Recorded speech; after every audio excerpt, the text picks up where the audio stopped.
Welcome back, everyone. Last time we managed to successfully bang walls all the way through Rock Tunnel. Today's goal is just to capture some Pokemon and get ready for. I believe Slivco comes before, or not Slivco. The Game Center comes before the gym, right?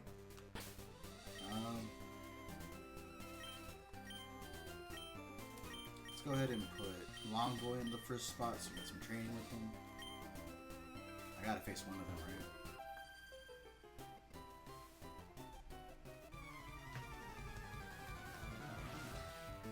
Oh, I shouldn't put Longboy in the first spot with the. Okay. It's a dark flying, no psychic flying.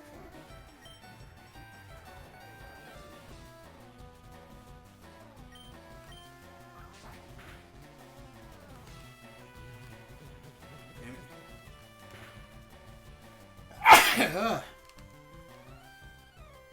I'm dying apparently.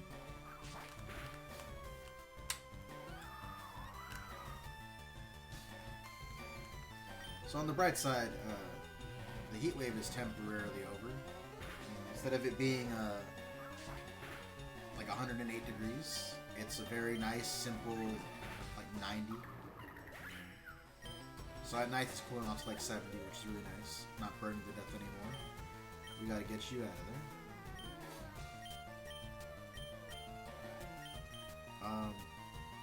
Crazy weekend, you know. Can't really talk about it. Y'all know what happened. But here we are, you know, we're just chilling. Not trying to make any crude jokes that lead to horrible things. So let's talk wrestling. I feel like nothing really happened. I don't think I talked about Money in the Bank. It was cool.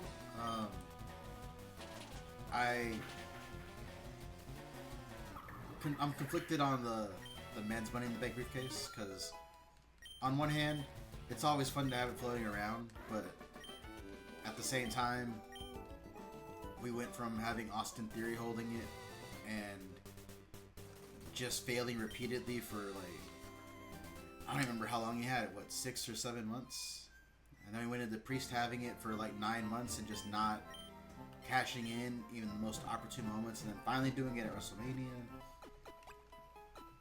So I'm kind of okay with them just kind of getting it out of the way, and you know, it did promote some major storylines, so I get it.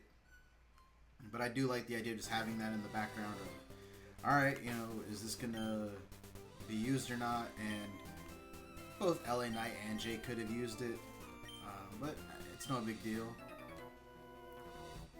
The ladder match itself was cool. I'm kind of surprised they didn't have the Wyatt 6 interfere to cost Gable the match, because I felt like that was what they were building up to, and then nothing happened there except for Gable taking a really nasty bump off the top of the run. Cool match though. I like the javelin throw by Drew at the end. I personally would have gone with Jay or LA, but you know, it's cool. The women's ladder match, that shit was terrifying. It felt like every single woman in that ring was focused on killing themselves. The fact that they were all able to just walk out of that okay is insane to me, because that match was just terrifying from start to finish. Especially those Zoe Stark moments where she like banged her head on the ladder. That was insane. The whole mess up with the finish for the Priest match, that was rough, but you know, I don't know, it just kind of feels like the ref should have counted, but at the same time, I get it. There were major implications in that match. You know, if Priest loses, he's out of the Judgment Day, so now you gotta change up plans for that. You know, you're supposed to have it so that Seth can never challenge for a title again, and now suddenly he's world champion. The entire point of the cash-in was to make a triple threat so that Drew gets pinned and then Seth has to suffer the consequences of it. So I get it. I get that you can't just go with that. but at the same time, it just made everything look bad. I don't remember much else about the pay-per-view. I remember it being okay. Just, you know, crazy car wrecks like Money in the Bank should be. I don't remember if I watched AEW last week. I just kind of zoned out. I think I was watching a baseball game or something. As interested as I am in what my boy Bryan Danielson is doing, I don't know. Actually, no, I did watch it. I remember it. It ended with the Tony Storm angle, and that shit was incredible. That was probably the best ending that Dynamite's ever had. Like, Tony Storm has been delivered. I'm not really the biggest fan of the character, but match-wise, she does good, and I don't know, just seeing her bleed like that was insane. Just a really great moment. Made Mariah look like a goddamn monster and a psychopath. It was cool. I wish that they were more consistent like that. And I know that the week prior, you had MJF attacking Danny Garcia in a similar manner, but I like Danny Garcia, but he's up against like the biggest dude in AEW, and he starts doing his dance and humping Ospreay in the face, and the whole time MJF is just like nodding him on for some reason, and I don't know, I wish AEW could separate the goofy stuff from the serious stuff when it really mattered. And sometimes it feels like they're just afraid of doing that. And at this point, Garcia's had this gimmick for like, what, 2 years? I could be wrong on that, but it just feels like forever, and I don't understand the point. Like, the whole idea was to start off as, oh, you know, we're parodying the idea of sports entertainers. But then that part of the gimmick ended, and now it's just his gimmick. And I don't know. I don't get it.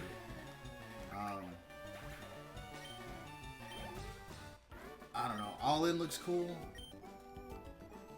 I'm hoping Bryan wins, because I feel like if he doesn't win that title, then the title's kind of worthless.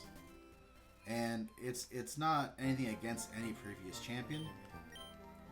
It just feels like you have the guy who can probably unarguably say he's the greatest of all time in the ring. And he's just actively refusing to win the title. Yeah, I don't know. It just feels like if history passes by and he has never held the AEW title, that I will never be able to take the title seriously, because it's like, well, why didn't he win it? And that's not in a case where it's like Piper never won it, you know. It's I hate Mr. Bryan. Actually, I don't know if can I hit this without killing it? But I don't know. It just feels like if you have the greatest wrestler in the world and you just fail to give him a world title run, I just don't know what we're doing. So I'm hoping he wins. The Mariah May Tony Storm match, I could go either way. I feel like it works better if Mariah's the face, because they're heading into, you know, Wembley, and it should be like her big moment.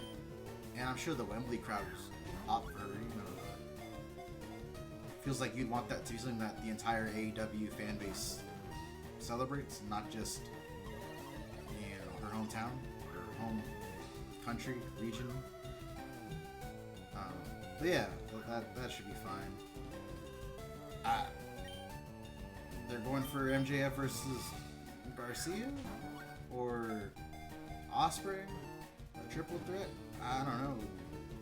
This to me is like the worst part of All In, is that it seemed like it was the easiest thing in the world to just go, okay, Ospreay's winning the title here. Instead, he's going to be defending a mid-card belt.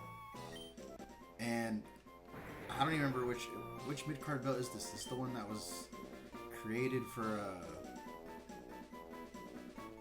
Eddie. Is this the one that he beat OC for? I don't remember.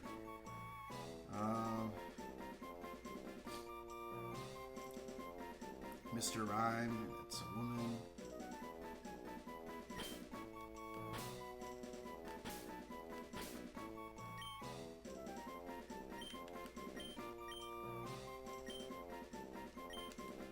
Actually, no.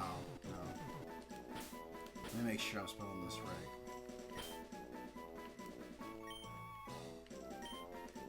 I don't think it's gonna fit, so we're just gonna have to modify it.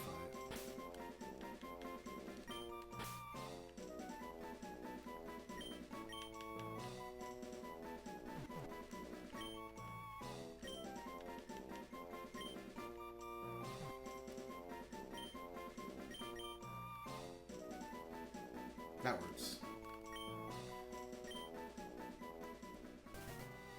Yeah, real sad news for the world that Ellen DeGeneres is quitting forever or something. I wasn't really paying attention, but yeah. Are the Bucks tag team champions? I think I don't really remember. I think they're tag team champions. I can't remember. I think they're feuding with the Acclaimed for some reason. I don't know. I like the Acclaimed, but I just feel like their moment kind of passed, and they've just kind of been floundering since. And then there's, is it Caster who's on Twitter shitting on people like Shelton Benjamin? Like, I guess. I don't know, man. I guess. Let's go ahead and train some Pokemon right now. No, I want you in the party.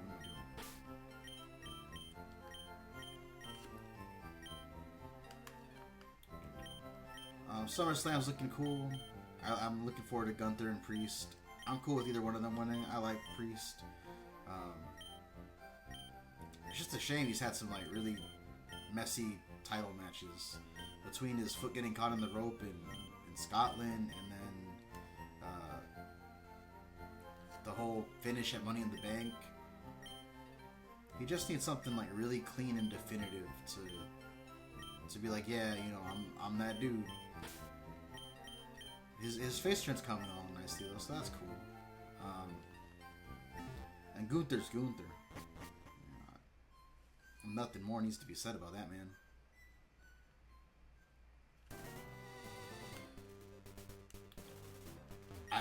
Solo versus Cody. It is what it is. It's all about Roman coming back at the end. I don't know. I want to like Solo. I like Solo. Like is what I mean. But he's just lacking that aura. Okay, but a Dartix, that would be cool. I need a grass type. Oh, you have nothing.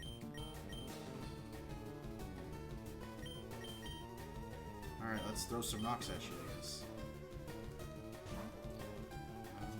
Yeah, I don't know. The Intercontinental title would be like a triple threat. That'll be cool.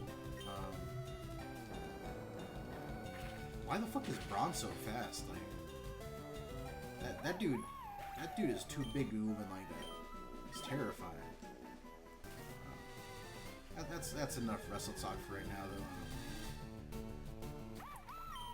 I don't really talk about Chainsaw Man because I don't like talk about modern like the same reason I don't want to talk about One Piece is just that it's ongoing, and man, I don't want to spoil it for someone who hasn't caught up or who hasn't started it or anything. But I've been trying to get the pass to part 2. It's telling a different story. I'm cool with that. I'm cool with focusing on other characters for as long as we did, like Asa. Like I get it. We got to build these characters up. But sometimes it just feels like the laziest chapters. And sometimes like a big event will happen, and the chapter just kind of ends. And I get that, you know, that's the whole cliffhanger. But it just feels like, oh, we had a 2-week break and we got 15 pages out of it. I don't know. It bums me out. And I guess part of this is on me, because when I read Chainsaw Man for the first time, the series had already finished, so I was just able to marathon it through, and I think I did that over the course of like 2 days. So to go from that to this slow drip of 15 pages every other week or so, it's really rough. And I don't know, it just kind of sucks to have a chapter end on a really interesting note, and oh fuck, that sprite doesn't really work that well. You know, to go from something that's really interesting and cool, and you have a 2-week break, and then it's just kind of like the bare minimum happens. It's just disappointing. And I feel like it happens repeatedly with part 2.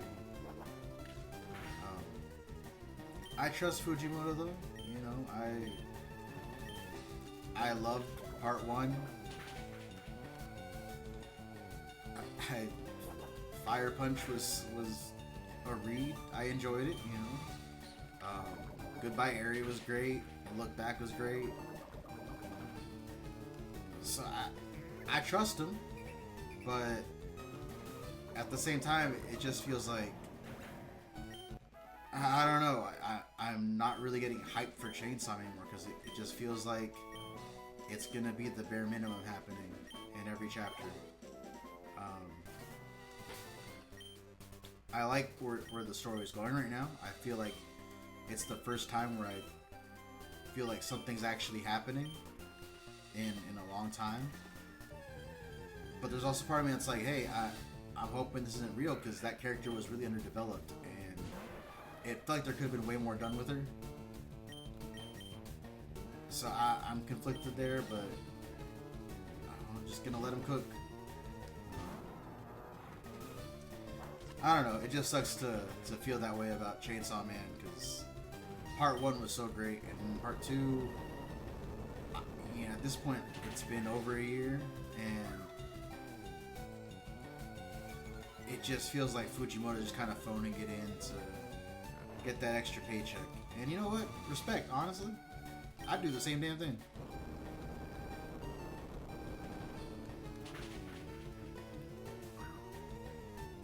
On the note of being disappointed in things, Jujutsu Kaisen is getting to that point for me. And it's an opposite kind of way. My issue with Chainsaw Man Part 2 is that things are happening at the slowest possible speed. My issue with Jujutsu Kaisen is that there's too much happening and also nothing happening at all. What's with all the grass starters here, bro?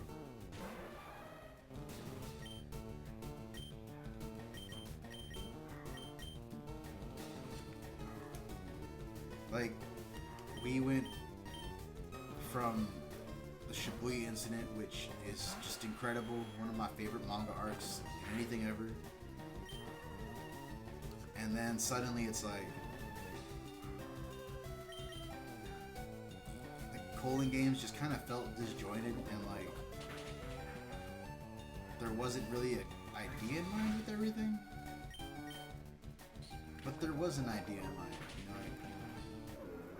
I can't say none of it mattered, but it also feels like we got all these characters introduced, and then spoilers for Jujutsu Kaisen, I guess. All they did was die, and not in a way where it's like, oh, these characters have to fight and then they die. No, it's just like, yeah, everyone jobs to Sukuna and dies, and I don't even know how long the Sukuna fight's been going on for. It feels like it's been going on for forever, and it's just the same thing. Character shows up, everyone's like, oh, this is our last hope. They do something crazy and cool, and then cliffhanger ending of like, oh, is this it for Sukuna? And then it's not it for Sukuna. Not by a long shot. And then Sukuna kills him, and then a new character shows up. And it just feels like it's been that way for what feels like forever at this point. Everything with Gojo, I don't know, I just kind of feel like you could have ended it there and I would have been perfectly fine. Kenjaku essentially getting off screen. Like, I know we saw the whole comedian thing and we saw Yuta show up, but it just feels like we should have seen that, you know, after how big of a part he's been to the story and how important he was or anything, that we don't get to see it happen just feels so bizarre. But there, I don't know, there's a lot that happened where I'm like, is this coming back around? What was really the point of this? Like, the whole American military having to fight the demons and everything, and it just kind of happened, and then the military showed up and was like, yeah, fuck this dude. And then Kenjaku was like, I got a nuclear bomb or some shit. I don't remember, it's been a minute at this point. And then he died, and that plot just kind of went with them, and now Sukuna's just fucking everyone up. I don't know, it just feels like every chapter is the same. It's just someone gets fucked up by Sukuna, someone else shows up, and they get fucked up by Sukuna, and oh shit, we could've got his Asian? That's fucked up. Oh, is it holding the sword? That could be scary, I don't know. But yeah, I don't know. I loved the first bit of Jujutsu Kaisen. I loved the Shibuya incident. There's so much about the Colin games that I really love. Like, I loved a lot of the new characters. My boy Hikari, that dude, he's done like one fight, and then he just hasn't done shit since. And I'm like, yo, is he gonna fight Sukuna or not? Like, I'm trying to see this motherfucker get pachinko to death. But no, like, he's just been chilling the sidelines, and I don't understand. Like what's the plan here? And that it's just supposed to end in a couple months.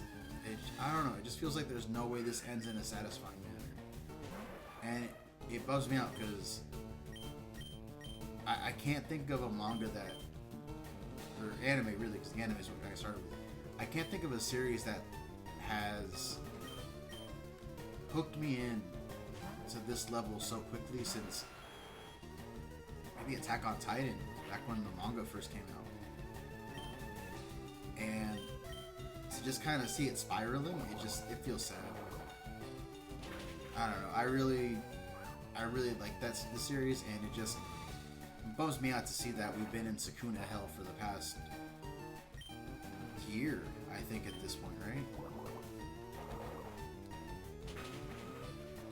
But onto someone who isn't disappointing me, that boy Oda.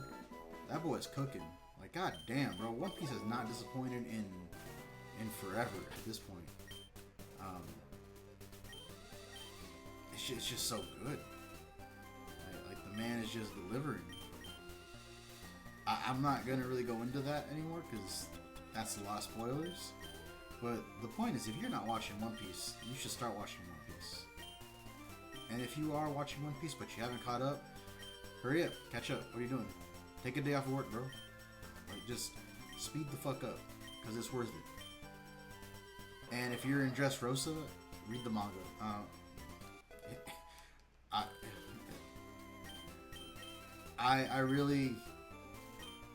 I've watched the entire anime from episode 1 all the way up until Wano, and they hadn't got to Gear 5 yet, so they weren't there yet. But man, I wish I had just gone to the manga for Dressrosa, because that shit was long, and I'm still not sure why it was that long.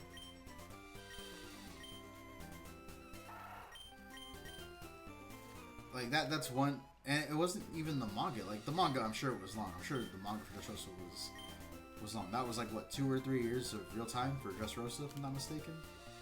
But the anime, it would be, you know, here's your opening credits plus recap, and then like 5 or 6 minutes of recap from the previous episode, and then a really drawn out battle where nothing really happened, and the episode would end, and the next episode would repeat, and that was rough. So if you want to read the manga for Dressrosa onward, I would totally understand, but you should be catching up on One Piece is the point. Catch up, because this is really fucking good right now. Started reading Vagabond. Made it through, like, not the first volume, but I guess the first 3 volumes. Really interesting so far. I'm not gonna pretend that I wasn't sold on the series by those TikTok edits with the Nujibi song. Is it Aquarian Dance, I think? Like, that sold me on it, so, you know, take my word at whatever it's worth there. But it's been really enjoyable so far. I should have kept False Swipe. I needed that for catching Pokemon, but I wanted the stab move. Oh well. It's fine. It's fine. That's been really cool. I've been thinking about going back and reading JoJo. At least part 7 and 8, because I first started with JoJo with the anime, and when I initially started watching, they were on part 3, or part 3 just finished, so they were getting ready for part 4. So I marathoned part 1 through 3, and then watched 4 as it aired, and then I read the manga for 5, and was kind of confused by a lot of shit, so I had to watch the anime to make sure I knew what the fuck was going on. Part 6 is pretty straightforward. A couple of things where I was like, oh, this will be way better in animation and make sense. But then part 7 came along, and I feel like I was just kind of reading to get through it. And it wasn't that part 7 was bad, it just felt like, I don't know. It's something that I'd probably really enjoy on reread, but on that first read through, I just felt like I'm not really sure what's happening. I don't understand. I'm not quite sure I'm sold on Spin.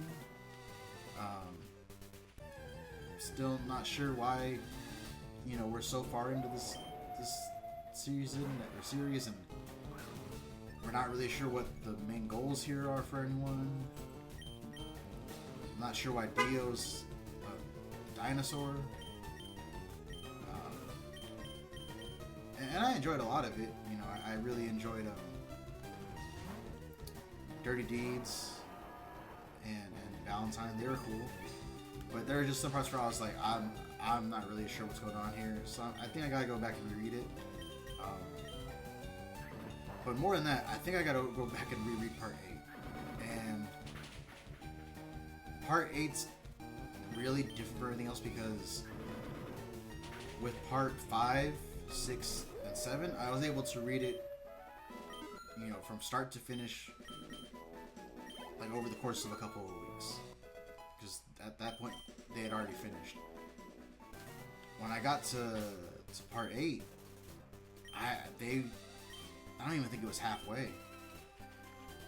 So I would read up to the current chapter, and then I would stop reading for a while, and then I would come back and I'd read up to the current chapter, and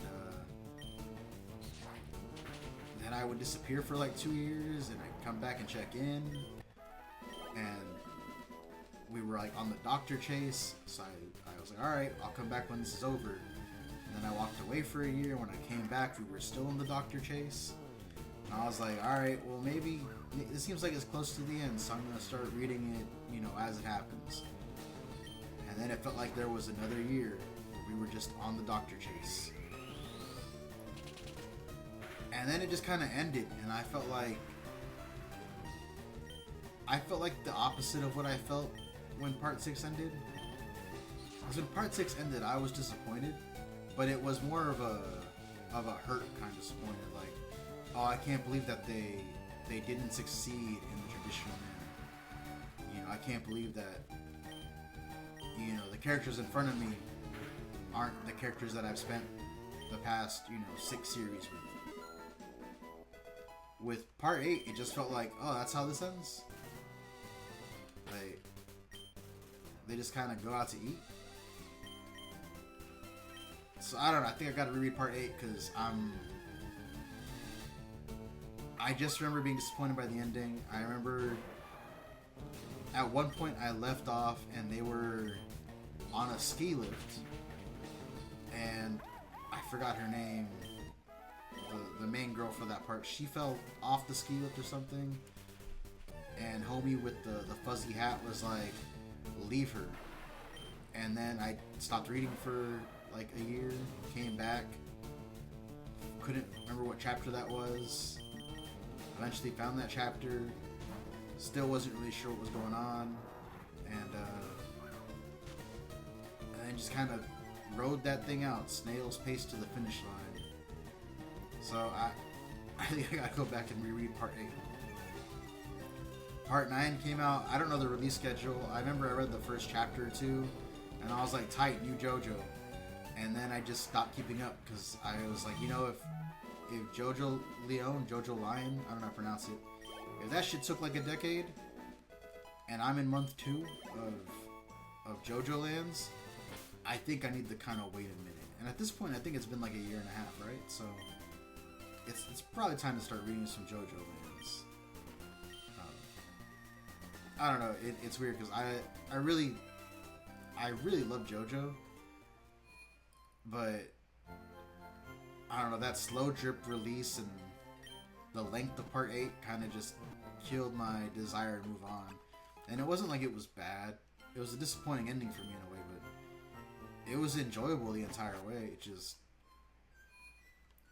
I don't know, it just feels like the series could end, and instead, or rather that part could end, and instead it was like, alright, this is definitely the part where Josuke has the doctor on the ropes, right? No. The doctor's got another trick up his sleeve. Alright. But then that happened like every chapter. It was like, it's kind of like the way that Sukuna is with JJK. Except I think Araki's a better writer in that regard, because his situations are always funner. But I don't know. I want to read part 9.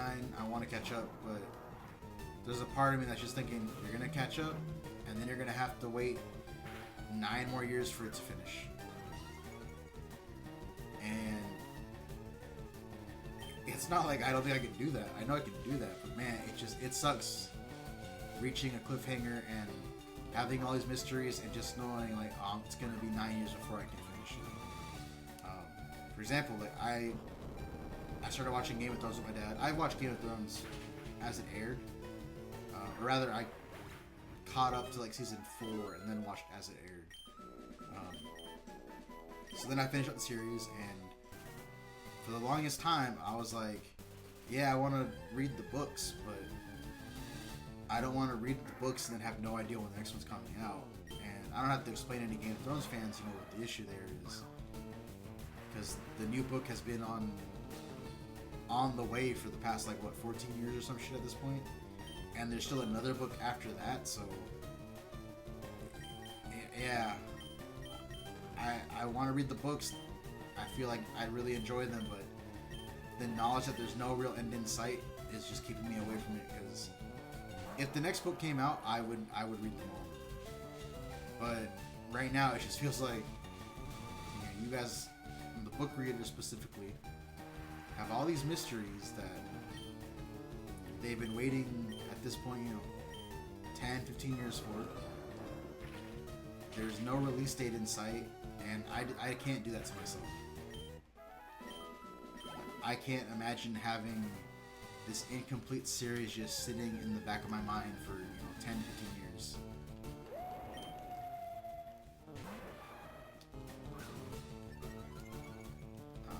But yeah, I've been watching it with my dad because he's never seen it before, and I don't know. There's a lot of things that I didn't really think about the first time through because I marathon like the first 4 seasons.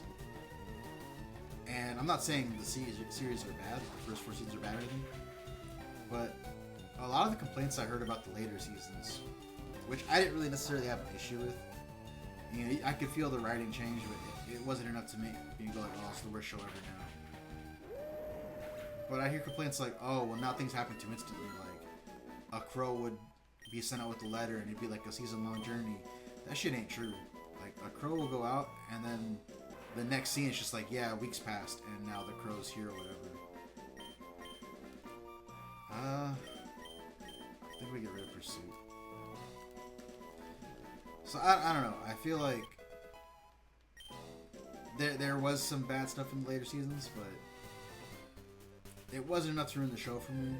And a lot of those complaints kind of apply to the first half of the series, too. Just the writing was a little better, so we excused them. But yeah, I really want to catch up on the books, but I'm not doing that until the next one drops, so, you know. Either the next one drops or Homie dies, whichever one comes first.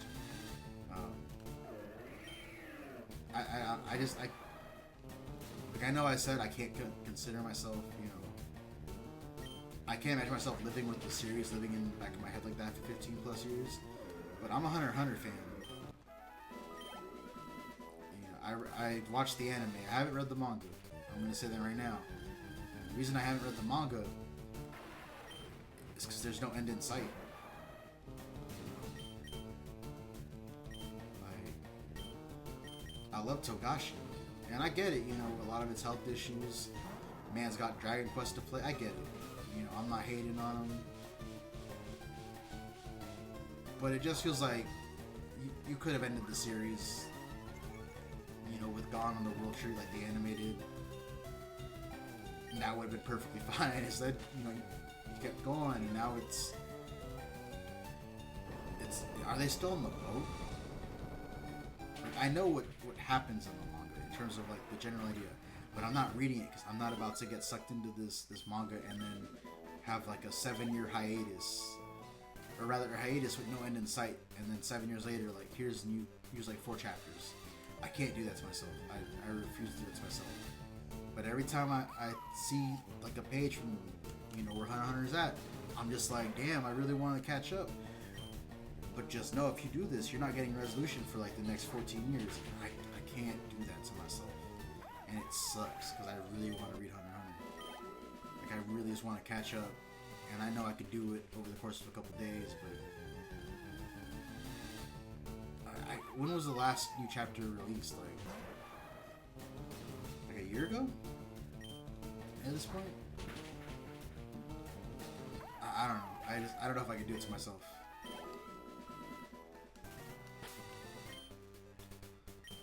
Let's see here. Let's get Gooner some XP here. Thanks for the antidote to Gooner, bro.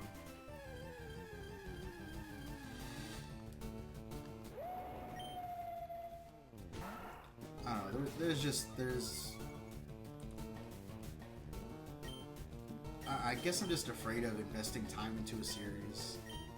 Because I don't have a lot of free time. Like, I have free time right now. But I don't want to invest into something and then just not necessarily like have the payoff immediately, because I don't need the immediate payoff. I can wait on the payoff. It's more just this idea of having no idea when the payoff is. Like, I don't want to get stuck in another like Metroid Prime 4 situation where the game's announced and I'm like, oh cool, Metroid Prime 4 is coming out, and then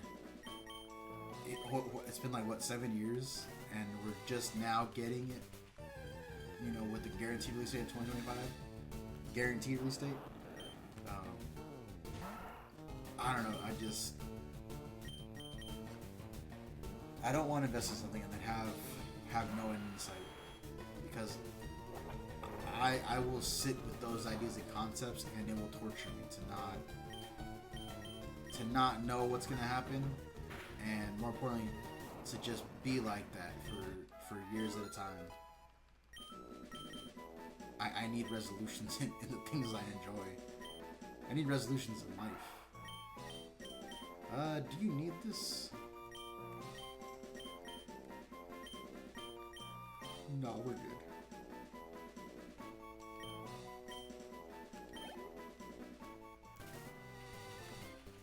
I was supposed to do so much more, but I guess we're just grinding tonight. We're just gonna get some levels up, and then we're gonna take on these trainers. And no good movesets there. Is there anything else I can capture before I head? I guess if I head to the next city. Yeah, so let's make that school and get to the next city. Catch something over there.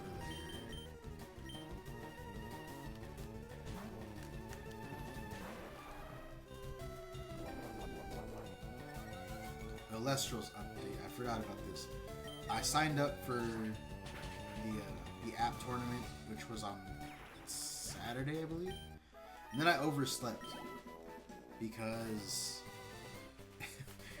all the tournaments are currently based on the Eastern time zone, and I'm a West Coast boy, so you know their tournament starts at 10, but for me that means it starts at 7, which means that I gotta be up at 6 o'clock, and that was too hard of a commitment for me that day.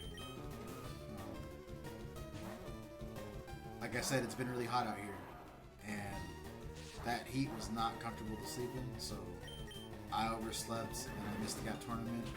There is a tournament this weekend, however, and I'm going to do my best to wake up for that. I'll have some new cards to play with for that one. Kind of want to do a deck profile for what I got now. The issue is that I'm missing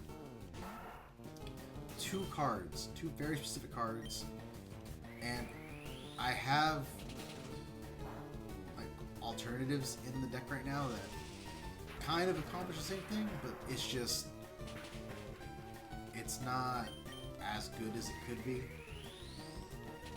But I don't know, I guess I should still do it just because I want to be more involved in that community, especially since it's so young and, you know, fresh. And it'd be cool to be on the ground floor for that. I've been talking, I feel like forever, about, Gooner's evolving. About playing One Piece and Pokemon more. I've just been slacking on them. Like I said, the heat's kind of been keeping me out of the office, but it's supposed to cool down for a bit. So I don't really have an excuse. Might even try streaming those pretty soon. I got some games I do want to be streaming. I'm just, again, the heat's been keeping me out. Night Slash, hell yeah, we'll do Night Slash. Let's get rid of Lick. No, yeah, let's get rid of Lick.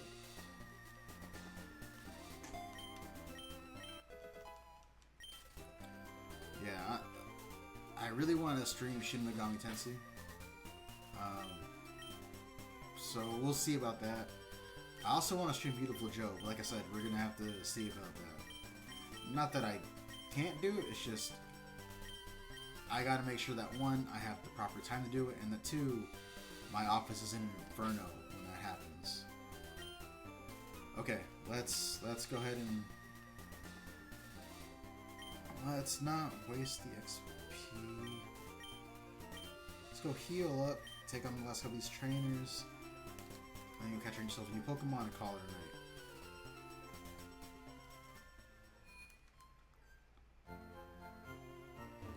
I want to stream Alestrals because they do have the app, and I'm pretty sure I could set it up on my computer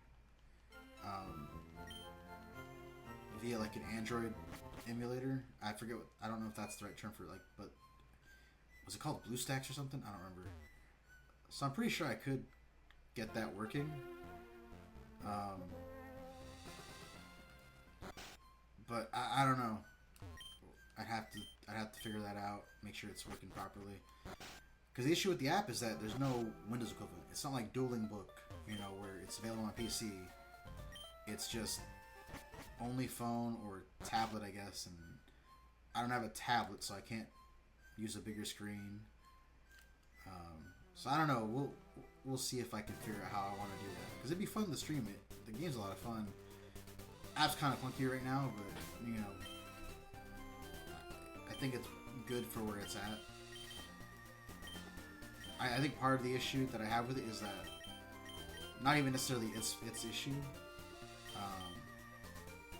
No, I shouldn't have 2 steel types in here. Let's do this. Part of the issue I think is just that when you summon a monster, or when you cast an Celestial, my bad.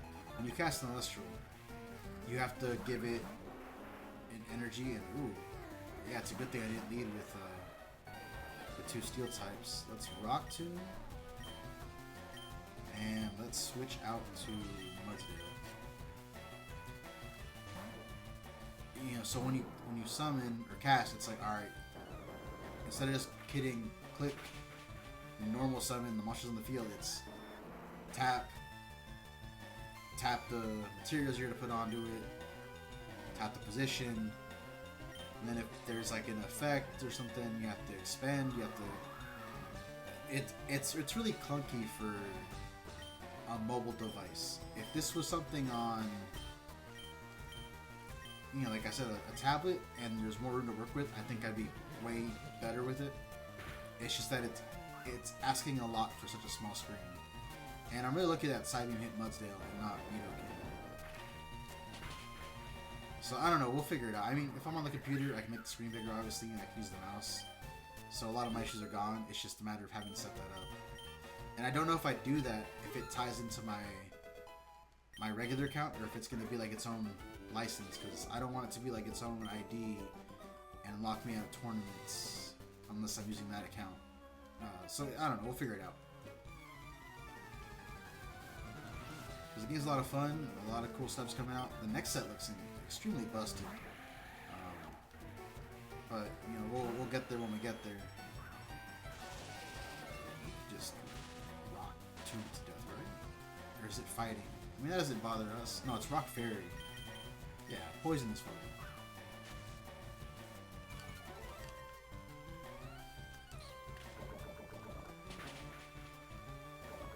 Hell yeah. Die a slow death.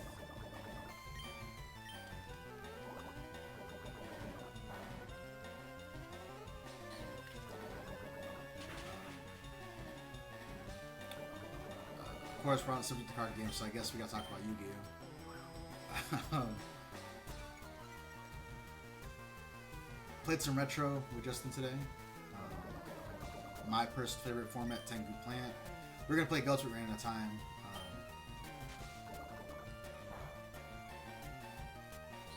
I don't know, the current state of Yu-Gi-Oh! Just really depresses me.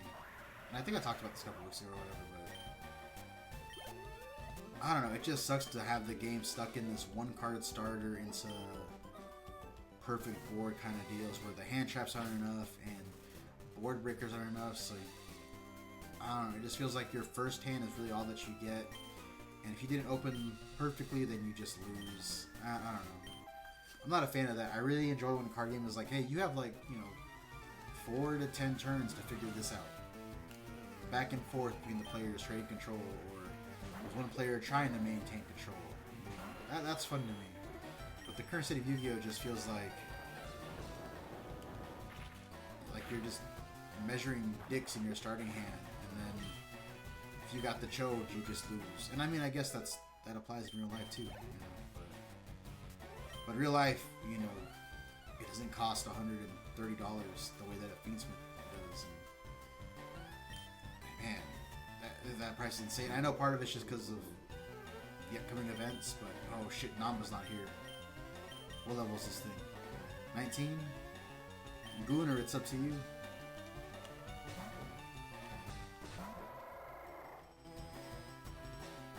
Oh, what's good, bitch? Like, I really wanted to play the White Woods, but they're all fucking secrets. And I think right now, they cost about...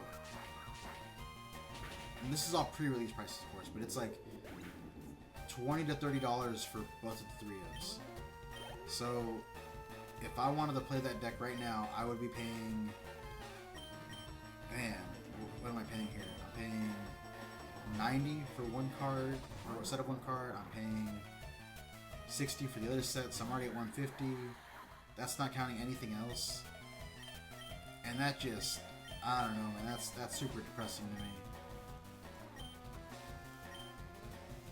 And Bulldoze, yeah, we're fine. I didn't realize how big of a level I don't know, it's super depressing because I picked up my Alestral's deck for like under $100. And part of that, admittedly, was because I got a lot of cards from Justin, but even then, the stuff I got from him was like commons. The stuff that I was buying for my deck, that was all online, and that was,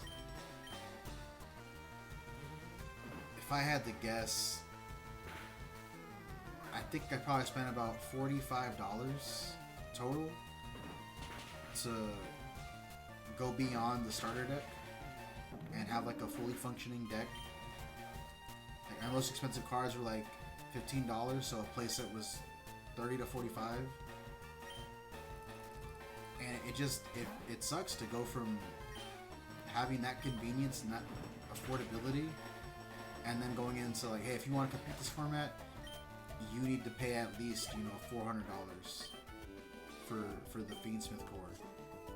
And it sucks because the Fiendsmiths on paper go along with a lot of archetypes that I like. The Link 1 is a Fiend that I can use the Lightsworn Weiss with, so I can get into Grave for free, essentially, setting up little Dingling. But it's like, yeah, I can't justify paying $400 that my Rogue deck has a chance.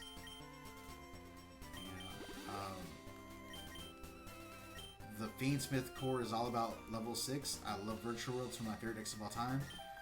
But again, I can't justify paying $400 for Virtual World. And if I went for the full deck, that's even more money. Like, I sold a bunch of my stuff a couple of weeks ago just because I was like, yeah, I'm not really enjoying where the game's at. So I sold my Snake Eye core because I hate that deck. I don't want to look at it. I don't want to play against it. But if I play Fiendsmith, I gotta play Snake Eyes. And I think the total cost now for that deck is like $900. And it's like, I just want to play Sword Soul. I want to play Plants. I want to play Virtual Hurl. I want to play Synchron. I want to play Adventure Piles. And Snake Eyes and now Fiendsmith variant, it's just not worth playing right now. And, I'm not the best player.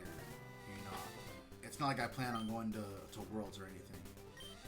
But it just feels super weird to think like, yeah, I'm gonna put $900 into this game, and then I might be able to win a Switch. 7 years after its release, I might be able to win a Switch. That just, it's so insane to think about. Like, we can't even upgrade to like a PS5, or like a gaming laptop or PC or something. Or the Switch is at the end of its life cycle. Hopefully it's at the end of its life cycle. And that's still the big prize from Konami. And every time I talk to someone about like prize support, they're always like, yeah, One Piece has incredible prize support. Pokemon, incredible prize support. Alestrals has really good prize support. Like, if you win an Alestrals tournament, you get a sheet of uncut hollows, and then a booster box and like a deck on top of that, I think. Like, that all sounds so good. It gives incentive to want to play the game beyond, just having fun and enjoying the game. Because I have fun and I enjoy the game, but I'm not enjoying this format, and that's a shame because I really love Yu-Gi-Oh, and right now it just feels like the absolute worst aspects of Yu-Gi-Oh are on display. just the outrageous prices of cardboard, the zero incentive to want to get better at the game, tier 0 deck that just is going unchecked. And I know we're getting the ban list in August, you know, so I'm hoping for a lot of good changes there, but it just feels like Konami's gonna keep printing the same problem cards, and I don't know. Part of me is just afraid, like, is the game too far gone? Like, if you're to go from, you know, GOAT format to Perfect Circle, there's a little bit of power creep, but it's pretty consistent. If you go from Perfect Circle to Teledad or Edison, there's a power creep there, but it still feels like Yu-Gi-Oh! If you jump from Edison to Tengu, you know, very little power creep, still feels like Yu-Gi-Oh! You go into Hat or Meadowlands, Dragons, like, yeah, there's definite power creeps, but like, it still feels like Yu-Gi-Oh! I would argue all the way up until Lynx. And then, you know, the game changes a little bit, but once we get out of that initial Master Rule and we bring back, you know, the freedom of the extra deck, I think that was one of the funnest points in the game, because there was so much to exploit and have fun with, but there was this gradual power creep over the course of, you know, 15, 20 years. And now it just feels like every 2 months there's some crazy power creep that just completely outclasses everything else. Like, Power of the Elements came out, and it just feels like ever since then we've been on non-stop power creep. And it was already bad enough with tiers, but to go from tiers to Kashtira to Rescue Ace, and now into Snake Eyes, and now into Snake Eyes Fiendsmith, it just feels like the game's not getting better. And I know I've talked about this before, so I'm not going to harp on anymore, but I don't know, it's really depressing to see what that card game has become, and that there's no real end in sight in terms of it getting better. God, can you stop poisoning me? I gotta switch modes to that.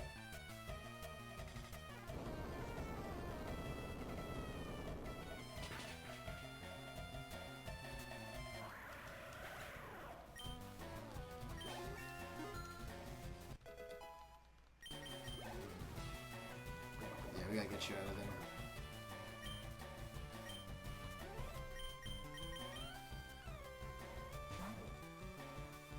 I don't know. I really want to play White Woods, man. Deck looks fun, but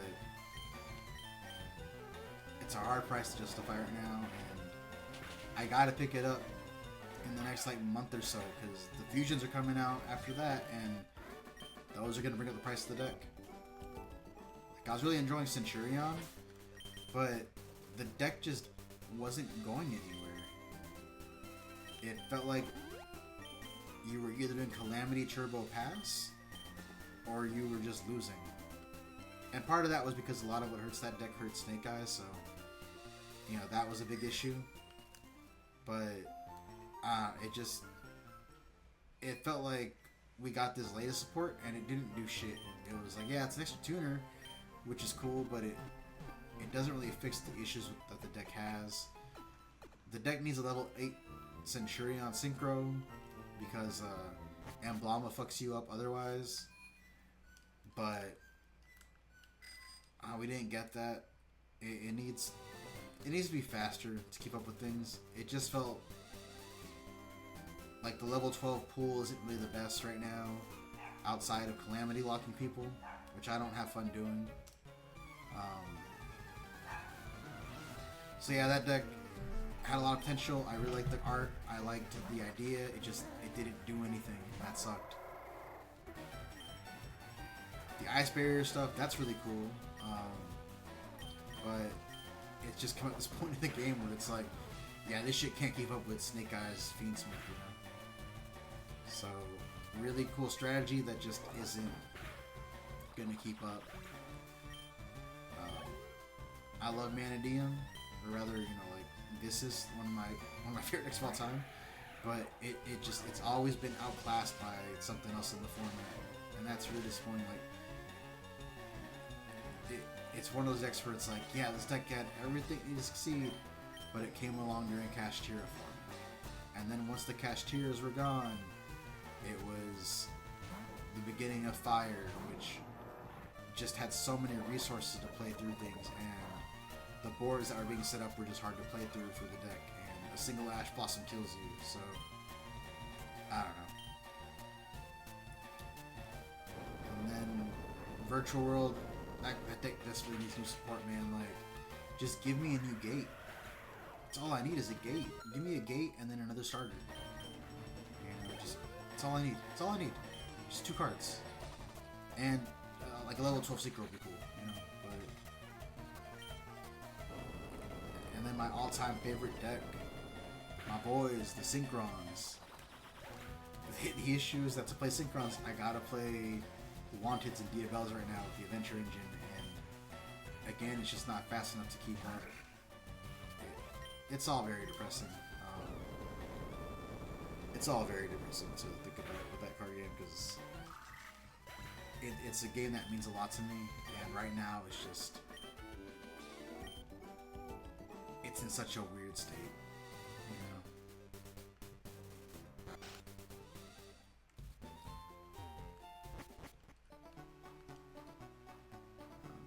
Yeah, that's enough card game talk.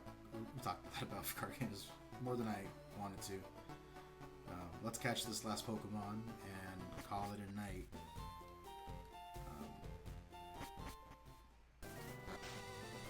Okay, let's see here. I feel like I should grab one of my weaker Pokemon.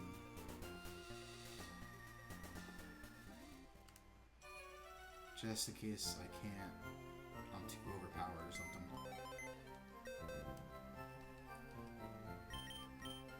Okay, let's see here. I'll move Willie up to the main party for right now. Put you... Actually, no, you're one of our weaker picks. Put you in over Scizor. I really wish I kept Pulse Swipe. I don't know why I got rid of it. That was a mistake.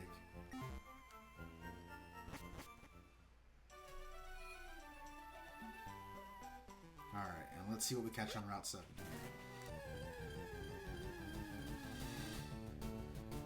Oh, hell yeah, it's Kulava. Alright, we need to capture this. Gooner, you cannot mess this up, okay? I need to capture a fire type. We desperately need a fire type. Survive, Gooner, survive. Oh shit, you got burned. God damn it. Ugh. Alright, long boy, you're up.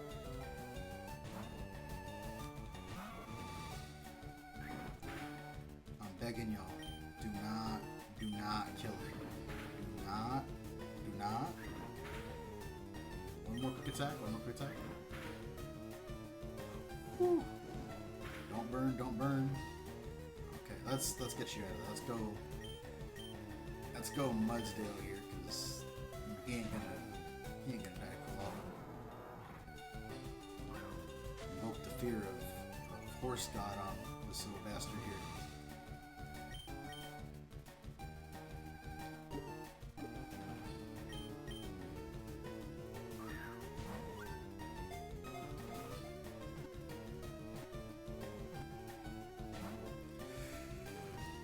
Kulava, bro. Reason with me here.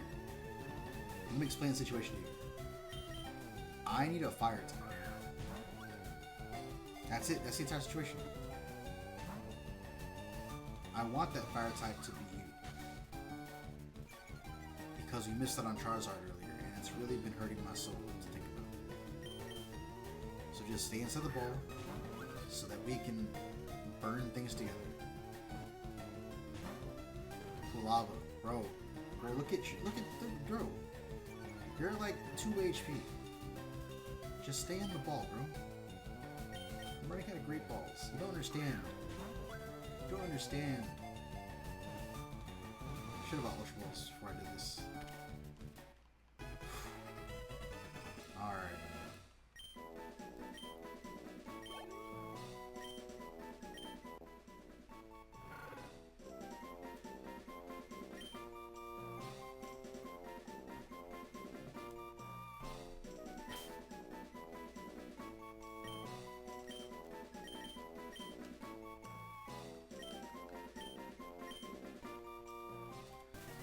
Alright, let's go ahead and heal up and call it a night.